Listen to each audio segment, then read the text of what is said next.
Good evening. My name is James Andrew Walsh. I am equity. I am 185 pounds. I am 5'11". I am fully vaxxed and live in the New York City area. I will be doing a monologue from Alan Bennett's Talking Heads. Please consider me for the roles of Brian McConnell, Frank Nicklin, Sir Alec McKay, and Hugh Cudlip. Thank you very much. Now, the cafe we generally patronize is just that bit different. It's plain, but it's classy. No cloths on the tables, and the menu comes on a little slate, and the waitresses wear all their own clothes as if they're doing it just for the fun of it. The stuff's all homemade, and we're both big fans of the date and walnut bread. I said, "This is the place." Mr. Turnbull goes straight past. "No," he says, "I know somewhere, just opened. Press on." Now, if there's one thing Mother and me are agreed on, it's that red is a common colour. And the whole place is done up in red. Lampshades red, waitresses red, plates red.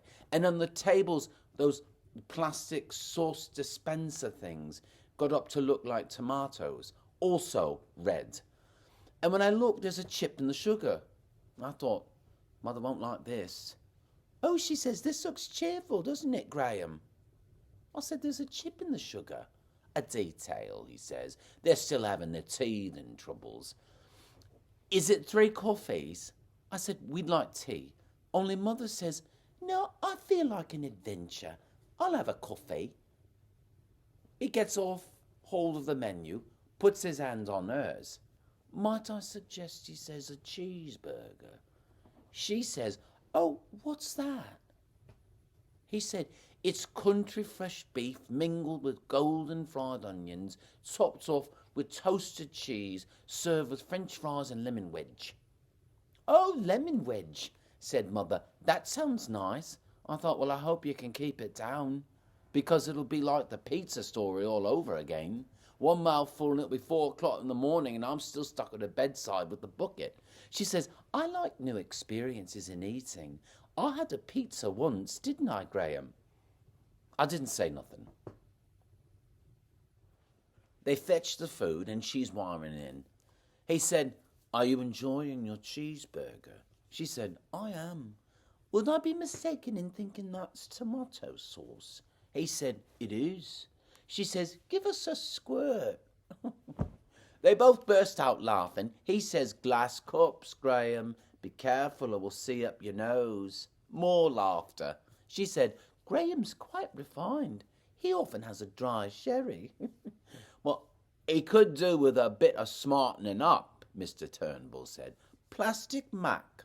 He wants one of those quilted jobs. I've shifted a lot of those." "I don't like those quilted jobs," I said. "He sweats," Mother said. "There's no excuse for that in this day and age," Mr. Turnbull said. "The range of preparations are on the market. You want to invest in some roll-on deodorant." Everybody could hear. "And flares are anathema even in Bradford." "Graham doesn't care, do you, Graham?" Mother said. "He reads a lot." "So what?" Mr. Turnbull said. "I know several big readers who still manage to men about town. Lovat green's a nice shade. I tell you this, Graham," he said, "if I was squiring a young lady like this around town, I wouldn't be doing it in grey socks and sandals. Those shoes are Italian. Feel." "I always think Graham would have made a good parson," Mother said, feeling his foot, "only he doesn't believe in God." "That's no handicap these days," Mr. Turnbull said. "What do you do?" "He's between jobs at present," Mother said. "He used to do soft toys for handicapped children. Then he was making paper flowers at one stage." I went to the toilet.